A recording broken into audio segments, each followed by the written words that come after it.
Hello and welcome to this session where we'll be reviewing the ClassView Connect component of the AutoScholar Advisor system. So the AutoScholar may be accessed at your institution by entering the URL, which will look something like autoscholar.institutioncode.ac.country code. So that might be your URL. And when you access that URL, you will be presented with a list of components like the ones shown here. So the AutoScholar has grown to include a number of different functional areas, and the ClassView Connect is the one that's aimed at lecturers that are trying to manage their classes well. There are other components, so for creating content and automating assessments and so on. There's the Publon Press for people who are trying to optimize academic programs, both in terms of the design and the operation. There's the program analyst. Student Central is, of course, for students to receive advice on their progression and their choices in a semester. In the case of a counselor, we can review students and provide advice to them and manage the case files and manage the advising strategies. And then in Executive Insight, we gain an overview of the entire institution. There are another two active components which are not shown here, which may well be at your institution. So we will focus right now on the ClassView Connect component. So you can just click on the card anywhere on this card, and note that all these images will probably be different on your interface. So when you enter the AutoScholar Hub, don't be surprised to see different images there. But let's just click on ClassView Connect, and that will open up a new tab in your browser, and you'll get an interface like the one that's loading up now. So by default, it has loaded up a specific course, and this is for a simulated institution. So even though we'll be seeing student names and student numbers and so on, these are not real students. But the performance at this institution is largely typical of many institutions. So we are looking at a specific course here. So that's the course code, and there's a specific year. And so to change the course and the year, you can click up here at this gear icon and enter the course code and the year here and click on select, and it will load your course of interest. Before doing any of that, we should, of course, log in up here. And typically, your user ID will be your institution ID. It won't be the full email address and your password, and you log in. And then once you've logged in, you will be able to select. If you are a valid institution member, then you'll be able to select a course and a year, and it will load up this interface. So when the interface loads, up top, it gives us some kind of indication about the current situation in the class. So this class has almost 140 students, and about 26 are classified as being at risk. Then it's telling us also that there's an assessment mean. So the mean mark over all the assessments in this course is almost 60%. It says it's unweighted because in this instance, the simulated lecturer hasn't weighted or hasn't provided the weights for the assessment. So the lecturer hasn't specified how much each assessment counts towards the final total. So that's why it's an unweighted mean. And similarly, the unweighted pass rate is this. So we get some basic statistics there. And then on the left, we can see for each of the assessments written, number one, the number of students who completed that assessment. Number two, the number or the percentage who passed, and then the mean mark, and also the standard deviation. So that assumes a normal distribution. And then these values also indicate how far the distribution departs from a perfect normal distribution. So the skewness tells us how far to the left, right, negative, or to the right, the distribution is actually leaning. And then the kurtosis is how pointy that is. So a normal bell-shaped distribution, if we depart from that bell shape, and if it's a little flatter, then we get a negative, and if it's more pointy, then it's positive. So skewness and kurtosis help us identify how closely we are to a normal distribution. So we can view the stats for each of our assessments there. On the left here, we can also see some comments to the lecturer about managing the class better, and we'll come back to this.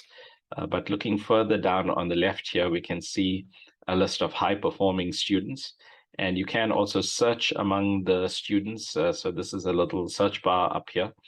And as we saw up here, well, there are 26 at risk. We are still looking at high performing. So if you click along here, right, it's going to restrict the number that it's showing here to 10. So if you click on 11, 21, then it's showing you the other students on this list of well-performing students. So you've got the student name here, number, and this tells us the number of alerts. So the relative number of alerts. So that little Z tells us that this is the number of standard deviations away from the mean. So this is a negative. So we have fewer alerts than average for the student, but not very far from the mean below. So it's a 0 is when you are at the mean. So Z of 0 means on the mean, and then so this is slightly below the mean. So the student did have an alert. So even though the student is under the high-performing students, the student did get a mark below 50 on quiz 2, which is an unusually low mark for that quiz. So the quiz mean is actually 60-something%. So to have 19%, it's an unusually low mark. And then if we click here on view all results, you can see all the results by the student. So this high mark, and there are some other high marks here, those have pulled the average for the student high enough for the student to be classed as high performing. But there are some places where the student can do better or could have done better.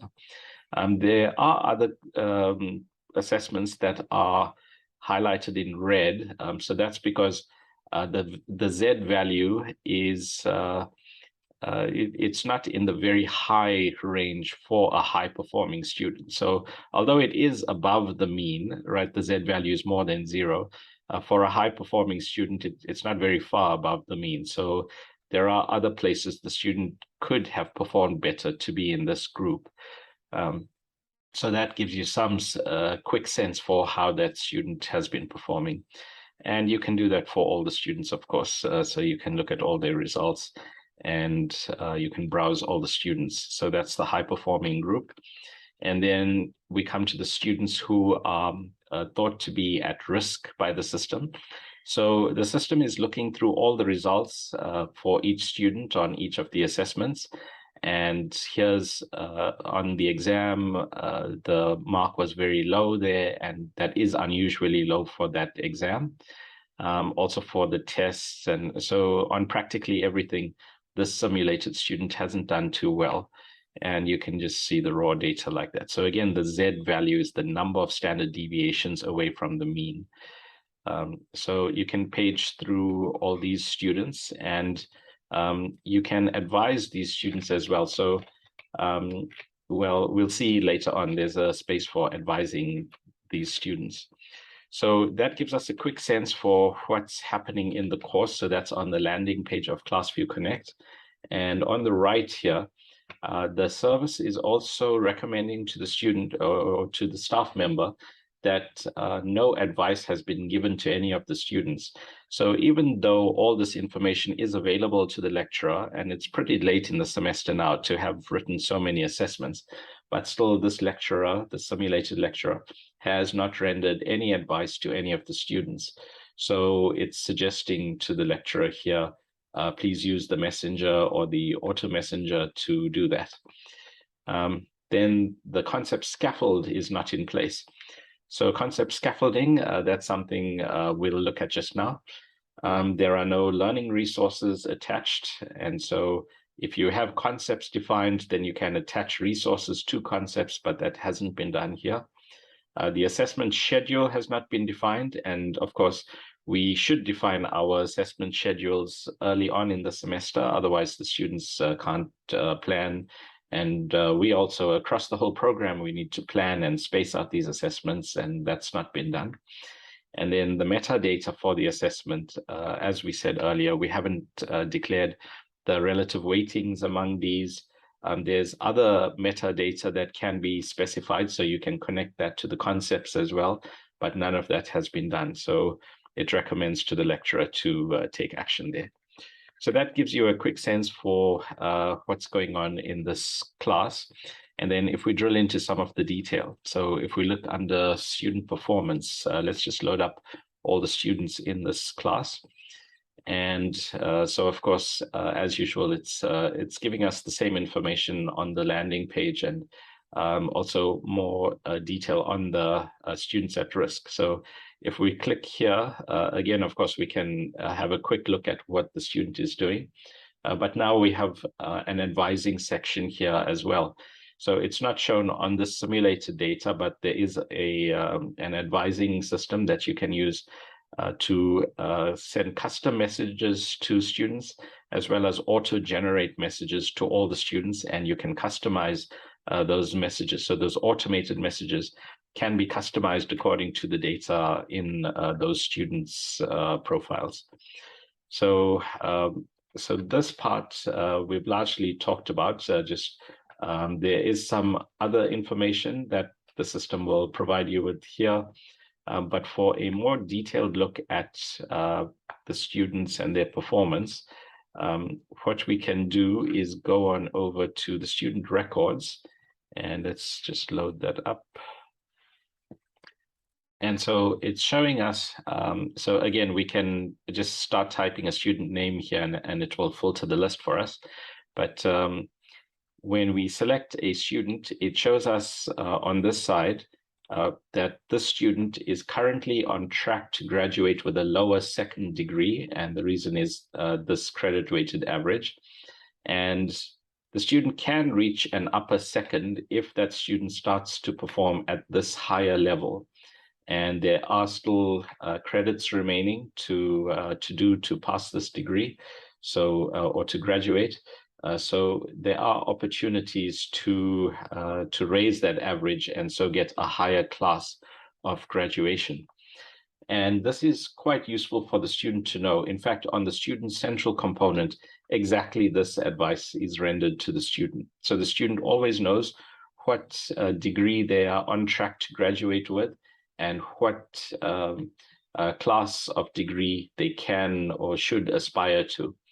And of course, you could advise a student all the way to first class, but what it's trying to do is give you something achievable so that you are more encouraged, or the student is more encouraged to achieve that. Okay, so in this case, it's showing us infinity because all the assessments have already been completed here. So if there were assessments still available, then it would give us a more reasonable average there. So it can give us, in the current semester, in each of the courses that the student is currently registered for, it can tell us what the student must achieve in the remaining assessments to achieve a higher class of pass. So that gives you a better aspiration than simply passing the degree overall. Then if we click down here under academic records, then for that same student, it's showing us what the student has done in previous semesters. So we can choose the year here, and then it shows us in each semester what results the student has achieved. And as we click on each course there, it loads up the assessment results for each of those classes. So we can view the raw records, the raw historical data for each student as well. So we can get a very complete picture, right? The at-risk reporting, that gives us something quite summaric. And then we can drill into the detail if we want to here under student records and looking at the current semester. So it is useful sometimes to have a look at what other classes the student is also engaged in, so that we can pick up that there might be non-academic issues at play and so on. So that's under student records. And then under course performance, we can look at historically how this class has been performing. So we can see in the past 6 years, the mean has been fairly steady. The pass rate bounced a little bit, but overall, this class or this course is fairly stable, and it's giving us more of the statistical information that we mentioned earlier, this time historically. Okay, so those are the previous year's records. And then if we click on load peer performance, this will also show us how this class or this course benchmarks against other courses that students are also doing. So we can, and in fact, it shows the benchmark, a cross correlation among all the courses. Let's see, this class is Chem 111. So let's see if we can filter down to just the chemistry classes. So this current course actually has a fairly low correlation. And it, let's see, if we click here, it will show us the other chemistry courses. So of course, the correlation with itself is a pure 1. Yeah, I didn't mention, these are the Pearson R coefficients. So a value of 1 means that there's a perfect correlation. And by correlation, we mean that if we imagine taking two courses, right, course A and course B, and we plot them on the axis. So you put the results for course A on the one axis and the results for course B on the other axis. And each point is a student's pair of results for those two courses.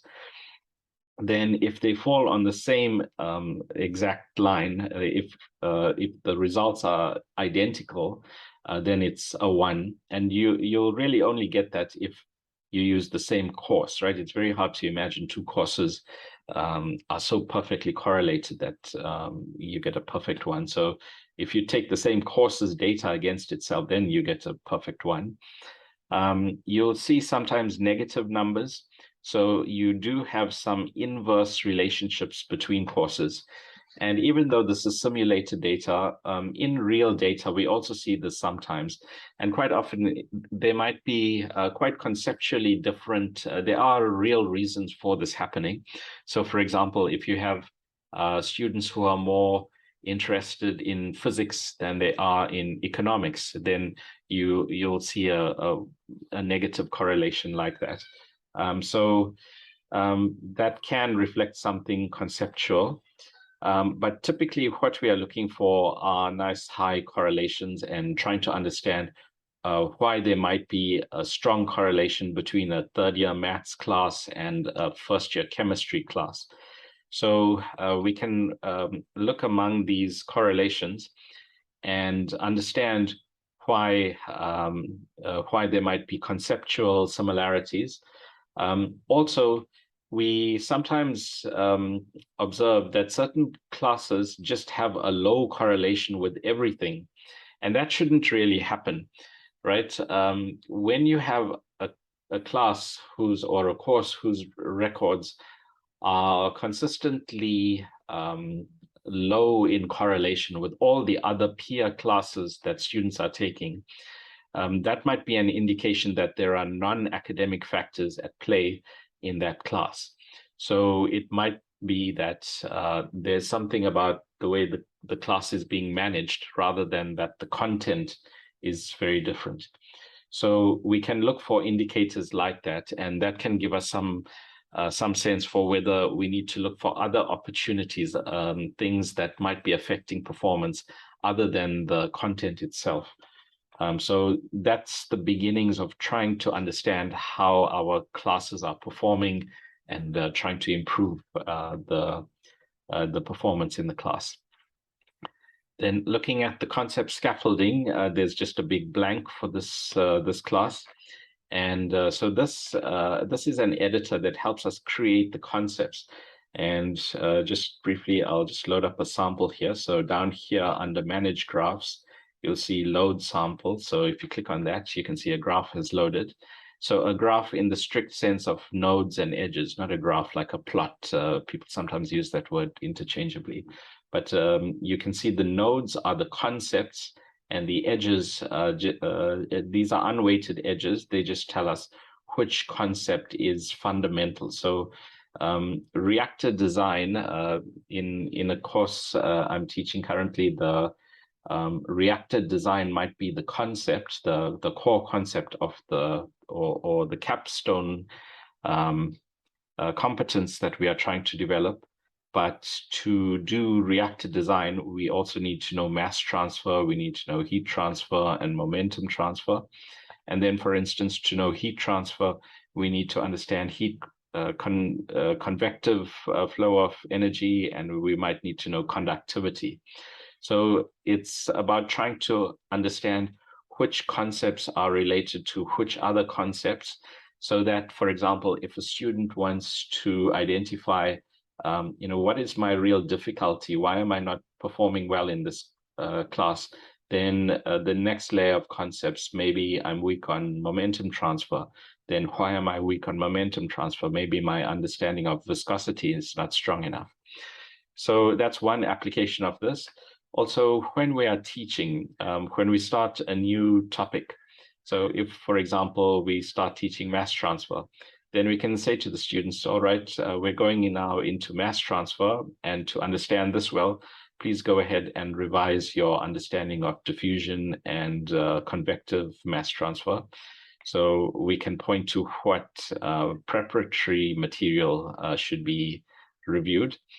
And then we can also say, and this topic that we are going to study is important because it's going to feed directly into the core concept of the class. So not only do we establish the revision concepts, but we also establish the relevance of what we are going to do next. So for teaching and helping students see the connection among the ideas, it's useful to have such a graph. And of course, if we have a graph like this for this course, and if we look across our academic program at the graphs for the other courses as well, then we can form a concept map across the entire academic program. And number one, of course, it's just interesting to do that, and it's useful to be able to see how the flow of ideas happen.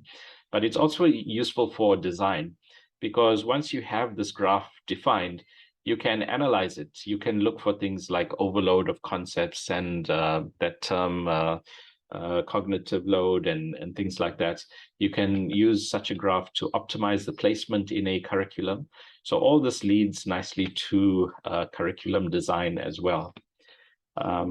So there are more resources around this concept of concept scaffolding.